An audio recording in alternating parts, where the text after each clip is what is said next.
I'm Carol Cecil, Covington, Kentucky. Yay, Kentucky. Good afternoon. I'm Carol Cecil, Public Health Advisor at SAMHSA's Office of Recovery. I'm a parent of 4 children, 2 of whom brought us as parents into the world of behavioral health conditions due to early trauma. I'm an older, white, cisgender female with mostly dark brown hair, round face, and blue eyes with a teal-colored shirt on. Welcome to Recovery Month and the Office of Recovery, sponsored by Recovery Month webinar series. Here at SAMHSA, we are celebrating Recovery Month, a national observance held every September to promote awareness of the power of recovery for mental health and substance use conditions. It celebrates the millions of Americans in recovery and recognizes the contributions and accomplishments of people in recovery, their loved ones, and allies. Recovery events are celebrated around the nation and the world. During Recovery Month, SAMHSA Office of Recovery also applauds the dedication of service providers, states, and communities who champion recovery. Recovery Month is intended to counter stigma and instill hope in the American public that recovery is possible. Yesterday, we had our walk, and someone asked one of my coworkers, like, "Oh, are y'all protesting?" And I said, "No." Our coworkers said, "No, we're not protesting." Because when you're focusing on recovery, you're doing a celebration.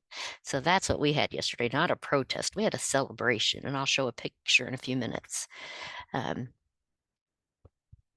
SAMHSA aims to increase public awareness surrounding mental health and addiction recovery. In the years since Recovery Month launched, which I believe someone said 35 years ago, SAMHSA has timed announcements of initiatives and grant funding during Recovery Month while collaborating with private and public entities to celebrate individuals during their long-term recoveries. The Office of Recovery is charged with advancing recovery across the nation in partnership with people with lived experience, their families, and communities impacted by mental health and/or substance use conditions. This webinar series will educate and provide key discussions in many recovery spaces. Each week, we are highlighting a theme for the week. This week is health, where one can strive to be healthy and achieve their wellness goals. The following weeks in September will be home, purpose, and community. We have 2 major events. I'm going to see if I can bring this up. First, let me go over our disclaimer. The views, opinions, and content of this presentation are those of the producers and contributors and do not necessarily reflect the views, opinions, or policies of SAMHSA or HHS. Hey, Carol, we can't see your slides. Sorry. It says it's sharing. You're not seeing anything? We see you. I could see it. Oh, is it? Oh, I'm so sorry. It must be me. I apologize. We don't Continue see anything. Let me stop sharing and try to reshare. It was sharing. Some of you were seeing it. So sorry Yes. if I created okay. confusion. Sorry, Carol. You're okay. I stay in confusion. Are you able to see it now? It's there. All right, thank you. So yesterday was our walk for recovery. We had almost 200 people that came to DC and walked from Freedom Plaza over to the Sylvan Theater, which is right beside the Washington Monument. Oh, some people still can't see the slides. Oh, it says it can only be seen by host and co-host. I think it's because I'm not a co-host, Julie. So Selby, can you make me a co-host? Because right now it says only the host and co-host can see this. Yeah, everybody should be able to share, but I'll change your role. Thank you, Selby. Nobody wants to look at me all the time. They want to see these slides. Thank you all for letting me know.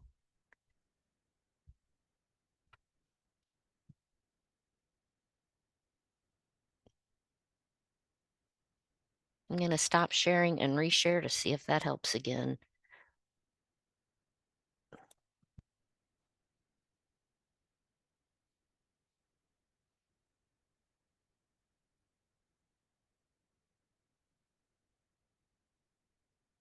All right.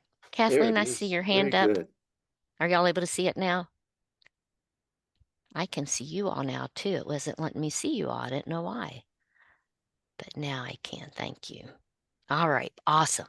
So this is the Walk for Recovery from yesterday. It was amazing. Like I said, we had almost 200 people in attendance that came to DC. They walked about a mile or a little less than a mile. I didn't walk it. I drove from one to the other. I'm old and have arthritic knees, but it was a great event. And you can see our Assistant Secretary, Dr. Marion Delphin Rittman, Tom Coder, Sonia Chesson, and I can't remember this person's name. Somebody help me out. Dr. Olson, Thank you. Director of CSAT. Yes, I knew that she was, but I just somehow did not have her name in my brain right then and there. So as you can see, this was one of our events yesterday. It was amazing. We even had people that were just out touring the Washington Monument that stopped. We had a couple rappers singing who are mental health and recovery. That's their life, and that's what they've dedicated their music and their work to. So they were also amazing to see. Also, I wanted to make sure everybody knew about the Gallery of Hope back in the summer. My coworker, Kristen Harper, collected artwork. And if you go to this website at SAMHSA, you can click on if you want to look at the photography, the abstracts, the different areas. And then once the picture comes up, you click on it and you'll see the story that the creator wrote to go with that picture or with that sculpture. So it is amazing. Oh, yay, Kathleen. I'm glad your sister submitted a piece. They are amazing. I think it was over 300 that we received. So like I started looking at it this morning, but didn't have time to continue looking. So I had to give up. I will go back though when I have free time to do that. Trying to see where I'm at. Yep, talked about the art of recovery. We also are going to have the Star Awards on September 24th, and that will be in DC. So we're also excited about that. And we will be releasing some fact sheets throughout the month as well.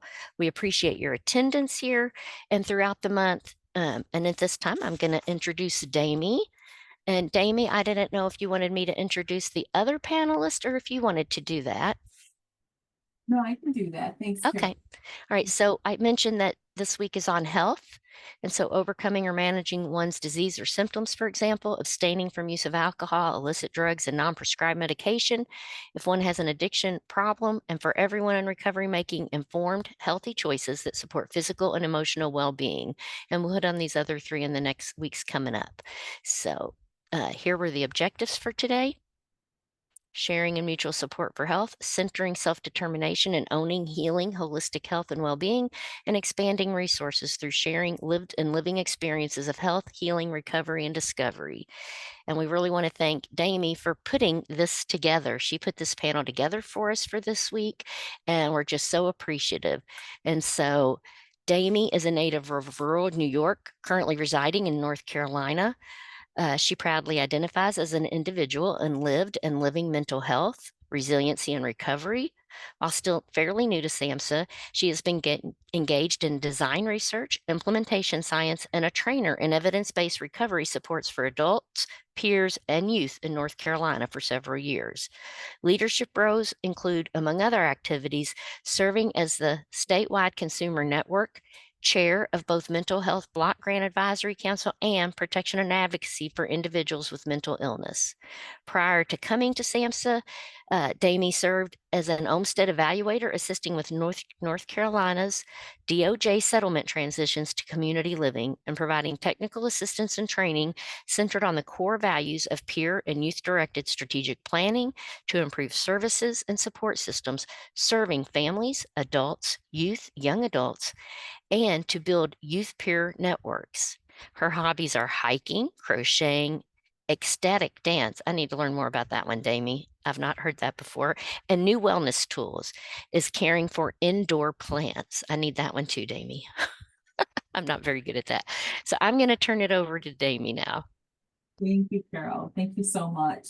And welcome, everyone. You know, when I learned that I was going to be talking about the topic of health, I just said, oh, wow, that health for me has been one of the greatest challenges. I don't think it's for me personally.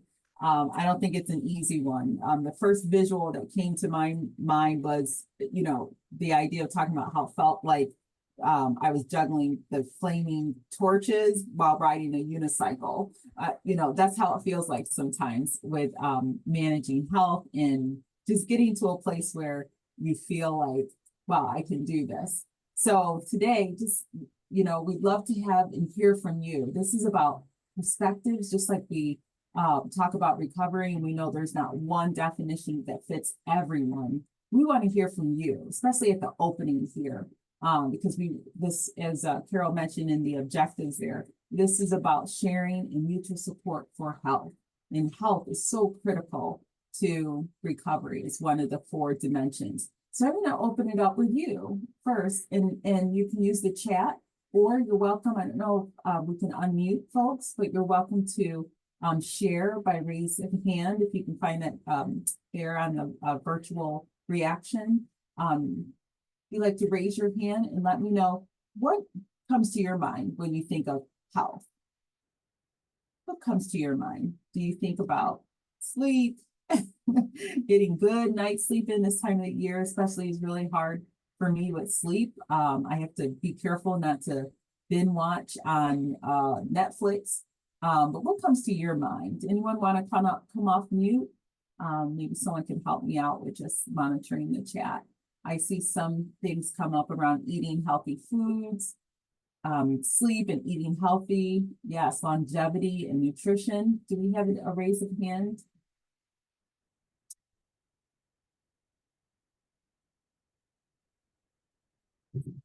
No one's raised their hand, but I see other stuff in the chat box.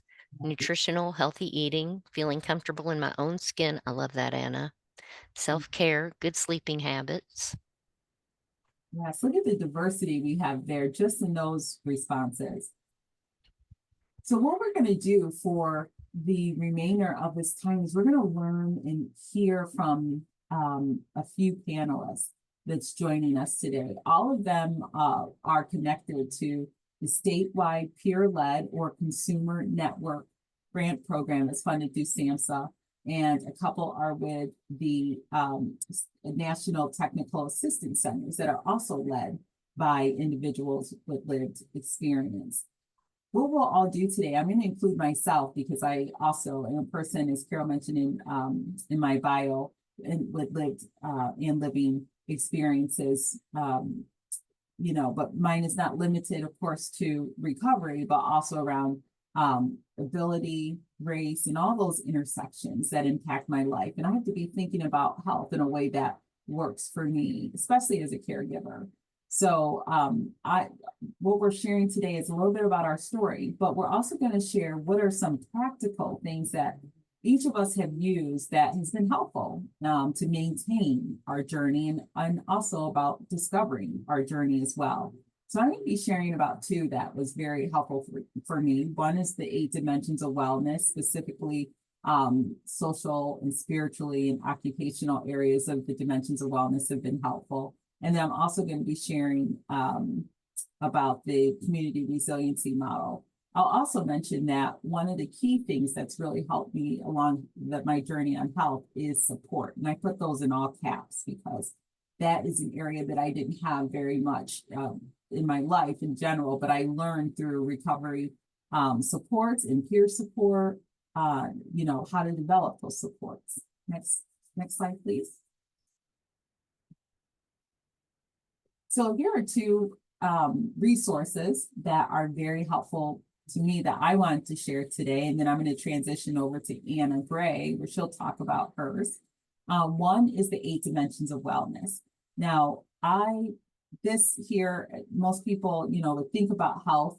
We all thought about it very broadly, but I like the way this diagram here and really makes you think about the various dimensions and how broad that is. For example, I never thought about how occupation and work was so critical to my wellness until I looked at this and really thought through, is the work that I do every day, is it satisfying? Does it give me purpose? And I also thought about not only personal satisfaction, but the enrichment that I derive from that. you know, it does make me well. And I didn't realize how important work was in my life until I actually sat down and I reflected on these areas. So occupation was very helpful. And then also environmental. I thought about my home and what does it take for me to really create a space that is healthy, a healthy space aesthetically and just environmentally, and including things in my home that I can touch that is accessible to me when I need to really ground and just stay healthy during the day when you can have ups and downs. So that brings me to this other tool that I put over here on the right, and you'll notice that there's hyperlinks in both of those so that you can click on there and access them easily for reference. But the community resiliency model is referred to as an awareness tool. As a survivor of trauma, I never really understood the connection between what happens with a trauma experience and how that impacts the body. And so that model really trained and taught me about a useful tool called tracking. And tracking basically really helps with just understanding and being able to make a distinction between when I'm feeling, the difference between feeling of sensations of distress and upset and sensations of balance and well-being with my nervous system. So I learned about those distinctions, and it's one thing to know, oh, what does it to be under stress, but also understand the physiological expressions of that. So the community resiliency model has really been helpful with me just gaining those skills and learning how to do all of the skills around that circle. And I see it looks like my slides went down here. Can I pause?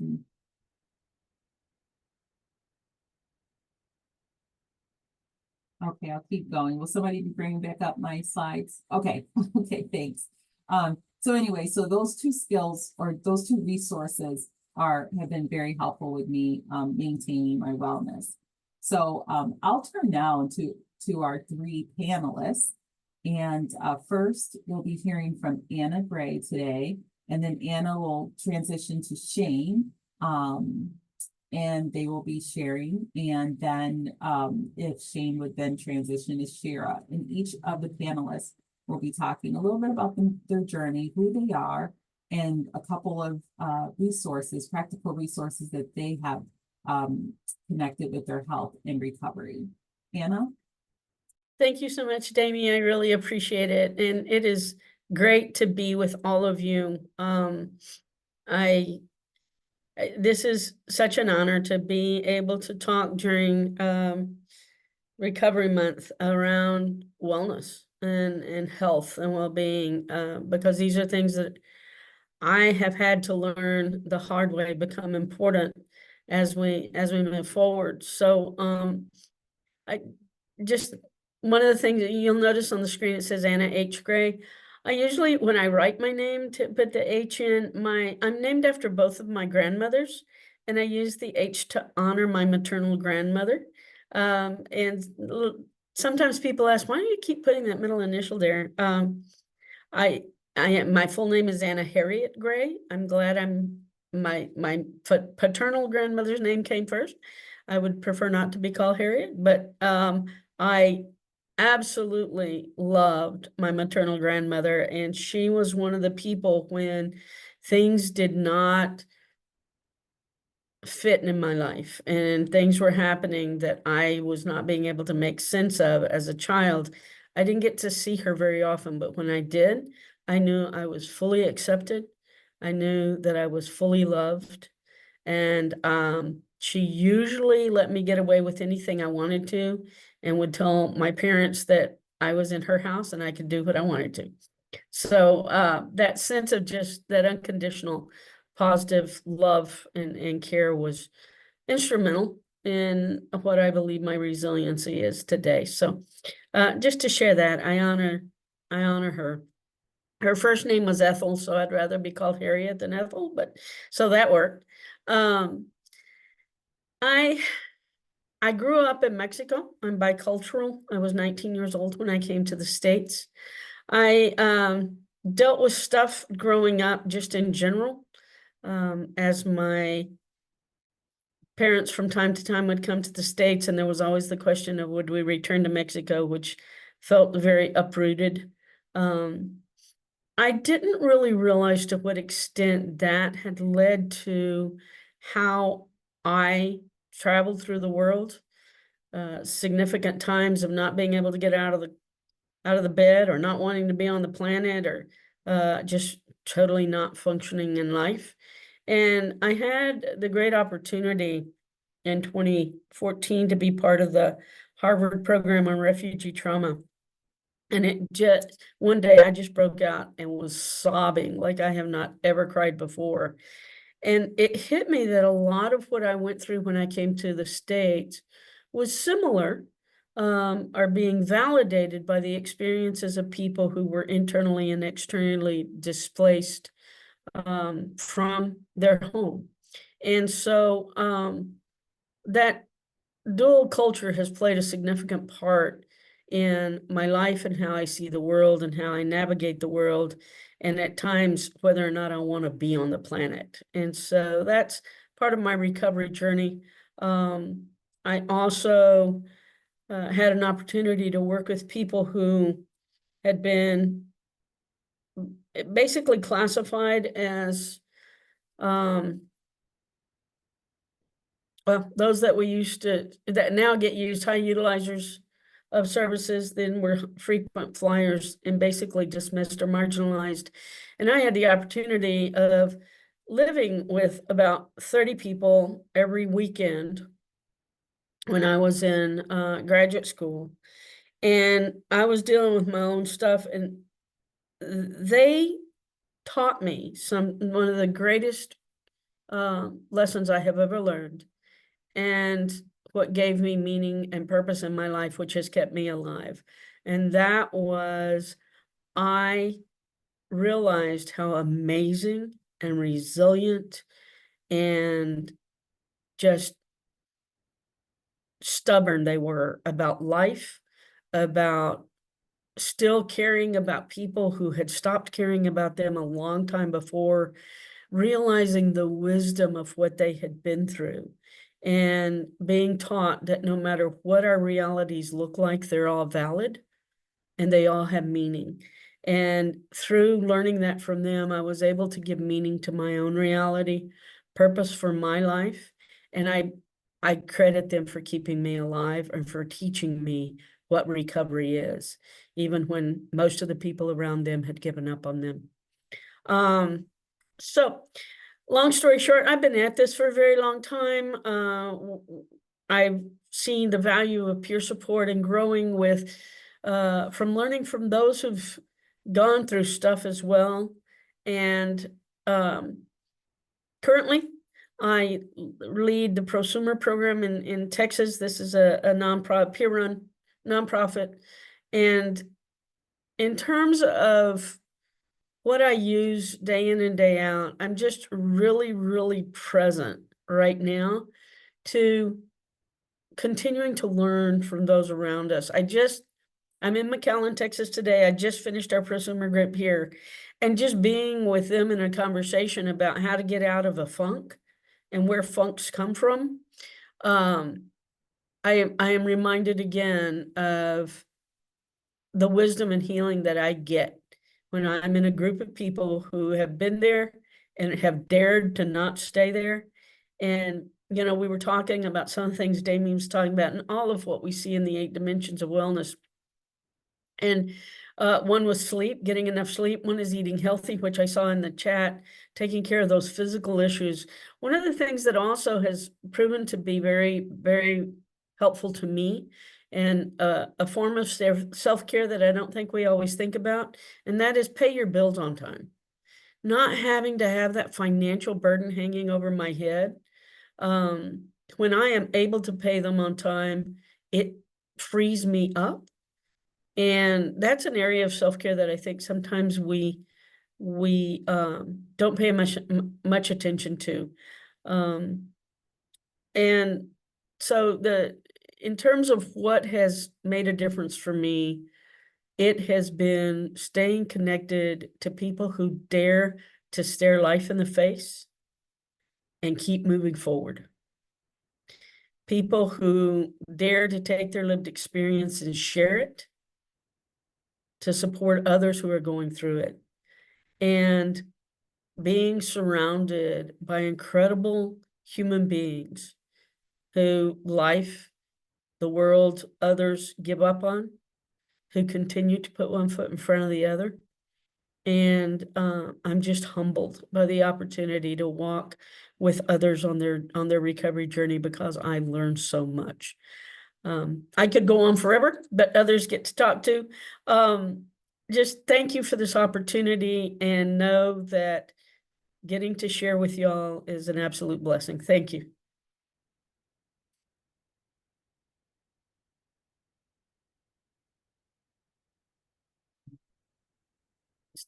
I will say a little bit about Focus for Life. Focus for Life is a 3-day experience or workshop that my partner Janet Paleo and I have developed that takes people wherever they are. The only requirement is you want your life to be different. And in 3 days, we work through just what it is to retrain your brain to go from being at the effect of life to being able to see that you have a say in the way your life goes, and being able to lead that and see people transform, and their transformation transforming me is another area that really is. That's what, if I don't do if I don't practice what's in Focus for Life, I'm not doing well. So it's also another great tool. So thanks for putting the slide up, because I'd forgotten I'd mentioned that. And thank y'all so much for your comments in the chat. Thank you so much, Anna. This is Shane. I think I'm going to be spotlight in a moment. I'm waiting to Oh, see yes. myself. Okay. No, you're great. And here I am. Hey, y'all. I'm wearing the same shirt. I swear I wear different clothing. But anyway, hey, y'all. Thank you so much for having me. And thank you, Anna, for everything that you just shared. My name is Shayn McDonald. My pronouns are they, them, and theirs. And I am a youth program coordinator at a national youth-driven nonprofit organization called Youth Move National, where, putting it as short as I can in this moment, we focus on centering youth voice and lived experience across youth serving systems, including developing and enhancing youth peer support efforts across the country through all sorts of different ways. And I'm just so grateful to be here and to share my experience on this important topic as a person of many lived and living experiences and intersecting identities. So I'm going to be sharing a bit about my personal experience of paradigm shifting in service of this topic, and hope it offers some inspiration to you all. So I have a lot. I'm going to try to go through it as quickly as I can, but not rush through it in a way that's inaccessible. So bear with me and appreciate, again, this space chat on this. So in terms of my perspective on the topic of health, I also want to add on to that my perspectives on the topics of well-being and even recovery. So first and foremost, I believe, and I imagine that folks resonate and agree with this too, right? That all of these ideas are understood, resonated with, and experienced differently by every person, right? I think the struggle comes from a very rigid and binary understanding in our very binary focused society that you are either in recovery or not, right? Healthy or unhealthy, functional or dysfunctional. And then we get into even like abstinent, not abstinent, compliant, non-compliant, right? But that's not how the human experience works, right? And believe me, in terms of taking ownership of my health and well-being, those enforced narratives of just don't do this and you have to do it this way has never served me. I am the only one having my human experience as me, right? And we are a collective species that both survives and thrives on interdependent connection, healing, growth, learning, right, and support, both truths that I believe should be maybe better acknowledged and appreciated by individuals, communities, and systems alike. And in terms of self-care, even before I get into how I approach that, it's important to acknowledge the ways in which inequality, oppression, and privilege intersect with a person's ability to engage in self-care, to access it, right? When we perceive self-care through the narrow scope of privileged individuals, we often disregard of systemic oppression and lack of access, right? So we often highlight examples such as bubble baths, yoga classes, and crafting, right? And these self-care activities and others may include privileges that are not universally accessible, right? Factors such as income, even when it comes to, pay your bills on time. Like I hear that and it's like fingers crossed, I hope I can by the end of the month sometimes, right? So considering that, although it is absolutely like important and in service of us, in our wellness and how we define that, right? But in addition to income, right, disability, career, opportunities, right, and all of those oppressive systems set in place that harm marginalized people can impact the ability to engage in access some self-care activities. So it's really important to think about access to all things under those like social determinants of health, right? Especially when thinking about health as a concept, right? And when it comes to uplifting resilience, because I know that's another big buzzword that's out there and advocated for and uplifted, right? And especially regarding this topic of health, right?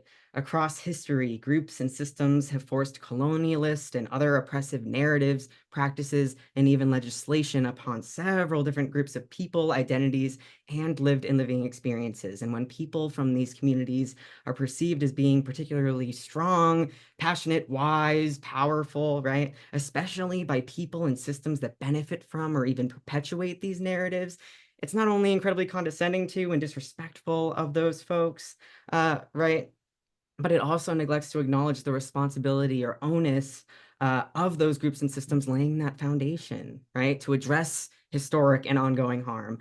And I should have prefaced with a content note, right? Going to be acknowledging trauma and systemic harm and continue to. But if these narratives continue to persist and no greater change is worked towards, those resilient people and communities are at an exponential risk for receiving not only systemic and societal harm, but individual harm, right? Most often these groups and individuals are targeted, harmed, or even killed, right? The inner strength and resourcefulness is the phrase that I use instead of resilience most of the time, right? Of people to survive and even thrive in spite of all of this is absolutely important to uplift, acknowledge, even celebrate, right?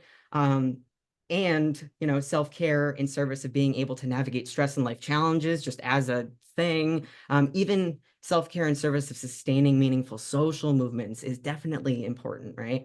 So that community resilience model is very promising in this way and in this shift. So kind of pull it back a little bit in terms of my personal paradigm shifts and perspective on this greater topic. And this is like I statements, absolutely value how everyone self-identifies. But first, shifting from understanding things as my mental health conditions or illnesses. I'm someone who has many psychiatric labels, right? Instead, kind of three different pieces. First, my what I call intersectional trauma and context-informed ways of being, surviving, and thriving. All of the different things and factors and environments I've been in that have contributed to how I understand myself and operate internally and externally, right?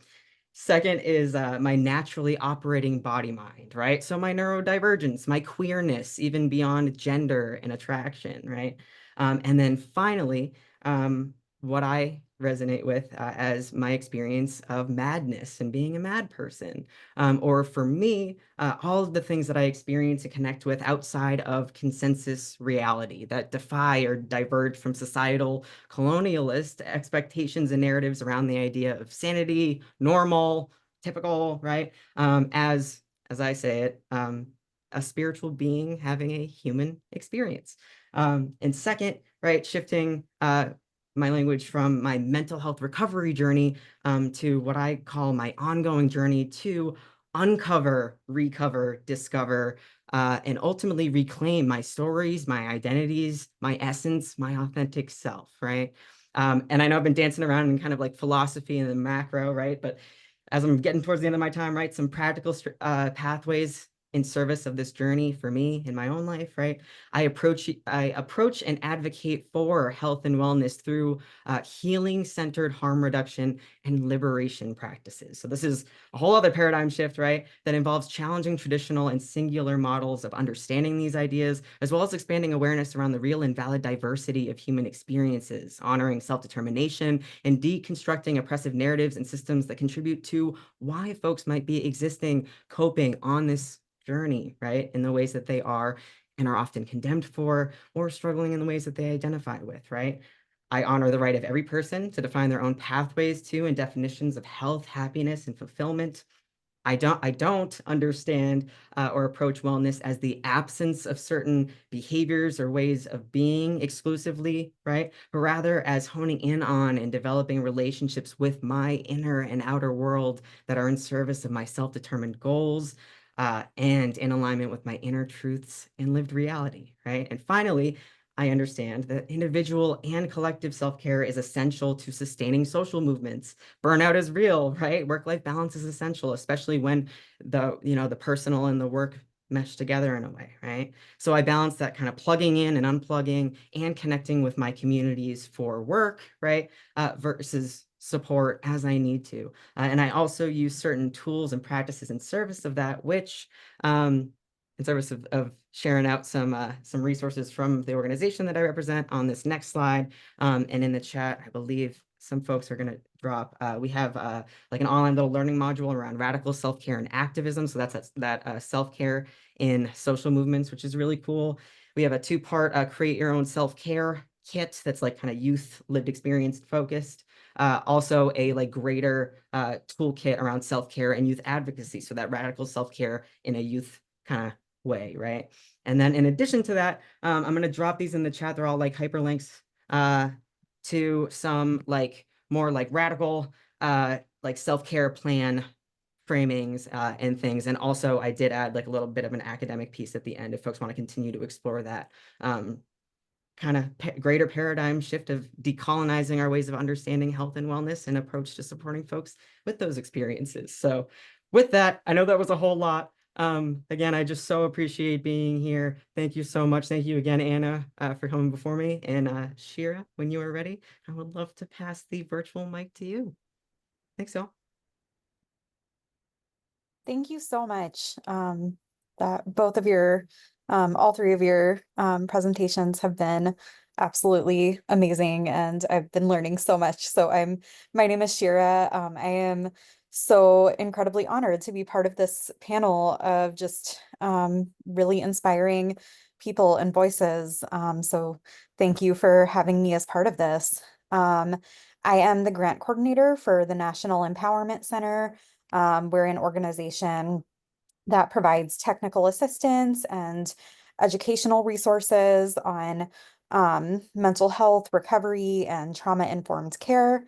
And I'll just share a little bit about my story, and then I just want to introduce you to a couple resources from the National Empowerment Center that have been really helpful to me and that I'd love to share with you all as tools that support wellness and health and recovery, or all of the many awesome words that have been used here to describe that. I am someone who I identify as queer and non-binary. I also am Jewish, and I grew up in a pretty conservative part of Birmingham, Alabama. And so I experienced a lot of bullying around those identities. I also experienced some emotional and verbal abuse just growing up within my family. And I struggled with mental health like pretty much from age 6 or 7, just started experiencing a lot of anxiety and depression, some self-harm. And I was given a bunch of different psychiatric labels, diagnoses, basically told whenever I reached out for support, you have something wrong with your brain, you have a chemical imbalance, you just need to like take this medication to get better, or you need to exercise more or eat healthier, or practice these breathing strategies, or whatever it was that someone had in mind, that I just needed to like do something personal, individual, to change myself. And I really just internalized this message that something was really wrong with me and I just wasn't trying hard enough to fix it. And I needed to just try harder and work harder and find the right solution. And that kind of continued throughout high school, throughout college, where I was just really struggling. I started experiencing suicidal thoughts because, on top of kind of experiencing bullying or just feeling so different from others and not feeling that sense of belonging in my family or among friends, I also just felt like something was so wrong with me that I felt so depressed and anxious. And no one really asked why.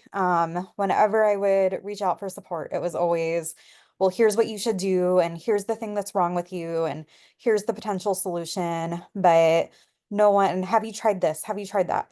No one said, like, well, what's going on that's making you feel so depressed that you're considering taking your life?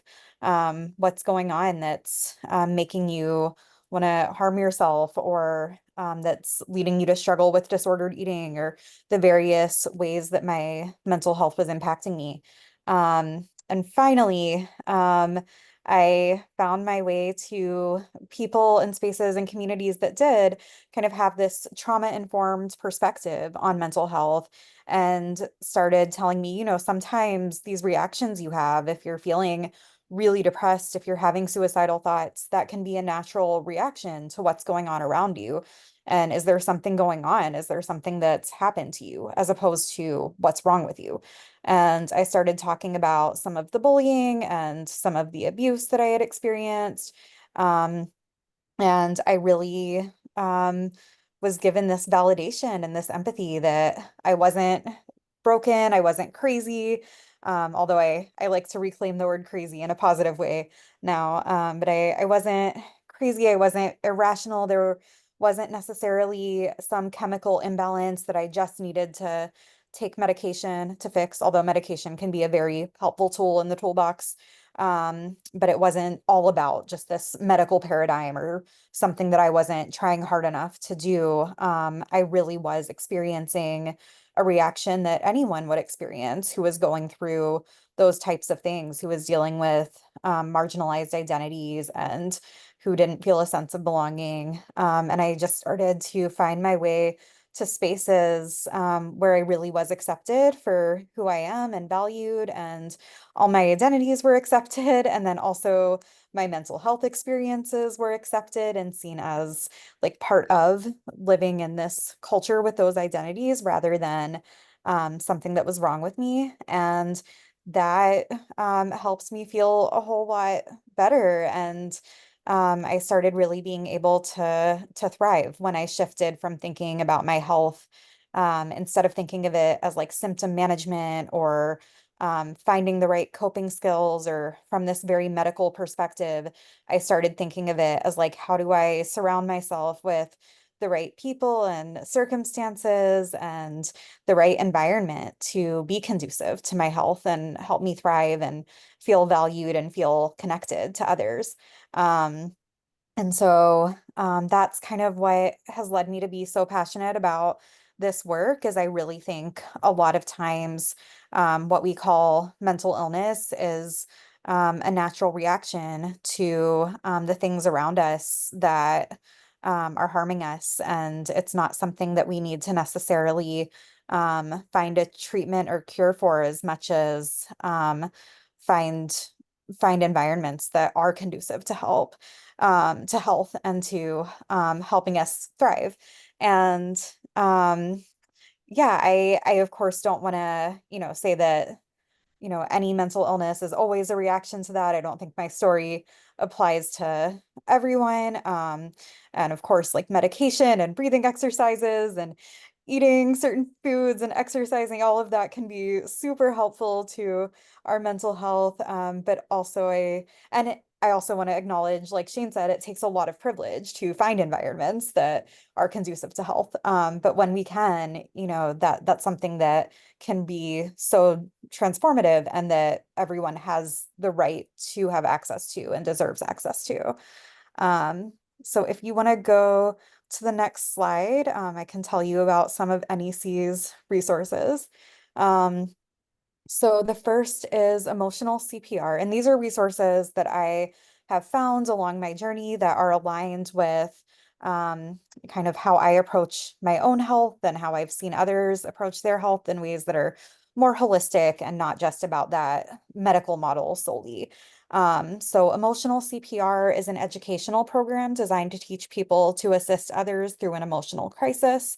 And it's trauma informed, very culturally sensitive, and it's an approach that can be practiced by anyone, regardless of background or credentials. So I really love this approach. This approach speaks to me because it's about this idea that it's not, when someone is in distress or crisis, it's not necessarily always a medical problem that we need to steer someone to a medical professional for. Like, we can all learn the skills to be present for someone in crisis or in distress, and just approach them from a human to human way, and ask the question of like, what's going on or what happened to you, rather than what's wrong with you.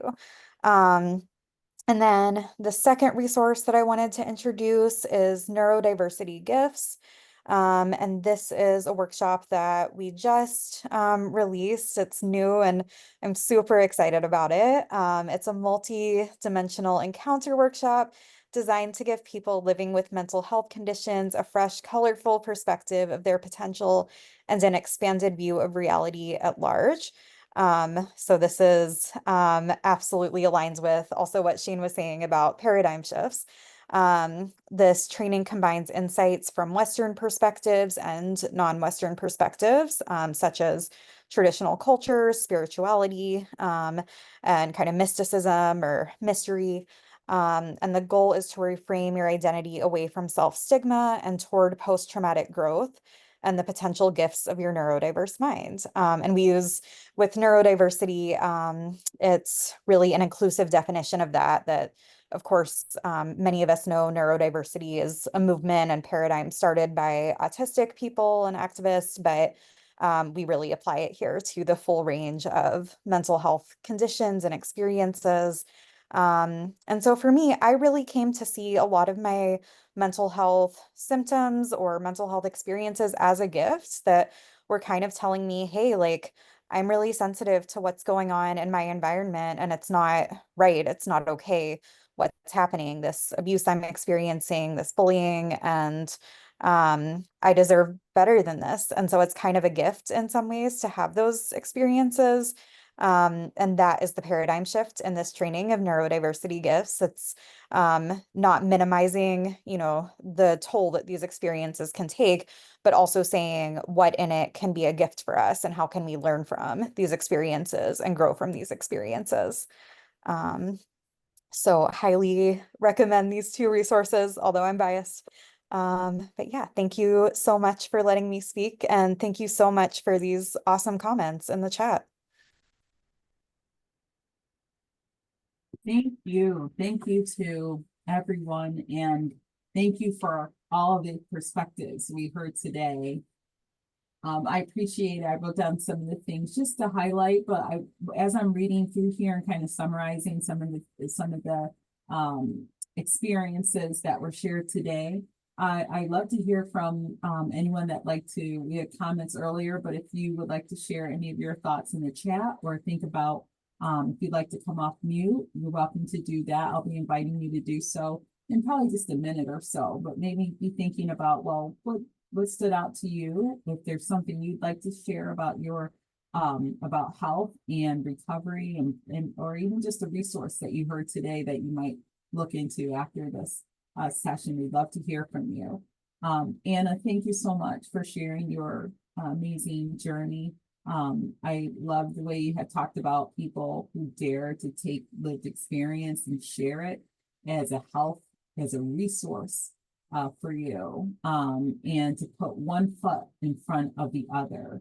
I mean, it's just that for me, in talking about tracking and widening my own resilience and resourcefulness, reminded me of just statements even, and participation today for you was uplifting as part of your health and thinking through that And also you brought in a point today that was about financial, being able to pay your bills, and it is something that's not talked about often. And so thank you for lifting that today, among many things. Shayn, thank you so much. They really took us through the journey of a paradigm shift. Both Shayn and Shira did today, from thinking about health as a concept and thinking more healing-centered harm reduction and liberation practices as a way for having more conversations around health, but also addressing some things that we know have been harmful historically, and then having that reflection and sharing that with us today. I also like the way you talked about an alternative to the term resilience, and thinking about inner strength and resourcefulness for individuals to live and thrive amid challenges and systems. So thank you so much for that. I really appreciate the way you talked about that today and lifting that as well. Shira, I really, again, appreciate all that you shared on health and your journey, including bullying and trauma, and incorporating that aspect and those dimensions. And also talking about the journey, not only across trauma and recovery, but marginalized identities and resources that have been helpful and very supportive, such as the ones that you pointed to through the National Empowerment Center around ECPR. And you broadened also the thoughts around neurodivergence and seeing that as a gift and including mental health experiences in that as well. Thank you for lifting that. I think that really broadened the discussion as well. I'm going to pause now and open it. We've got about 5 minutes, and would love to hear any perspectives or just comments from individuals that are on the call today. I'll start with Carol. I just first want to tell everyone that there is a link in the chat box for the evaluation. Please click on that and complete the evaluation to provide us feedback. And I just want to thank Damie, because wow, you recruited amazing panelists. That was awesome. All of you did an amazing job, and thank you so much for sharing your stories and your time with us. That was just fabulous. So I didn't have a question, and I hope that each of you had time to read through the chat box, because there was a lot of love for all of you in the chat box. I'm hoping you had a chance to read that before you click off. That's all I wanted to say. But if anybody has questions, we do have about 4 minutes left.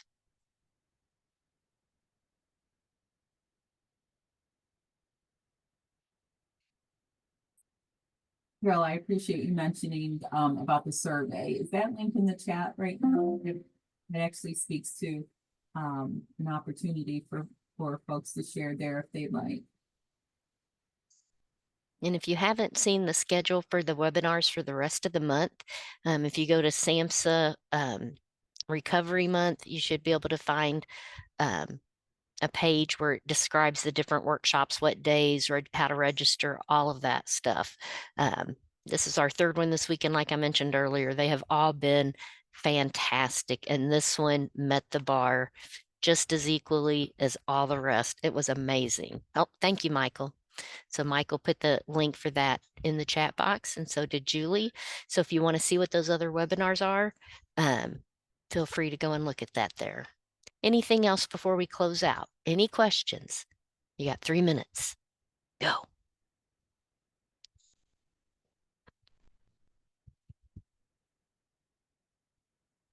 All right, then. If we don't have any questions, thank you, Shayn, Anna, and Shira, and Damie. Amazing job. I'm so excited. Thank you so much.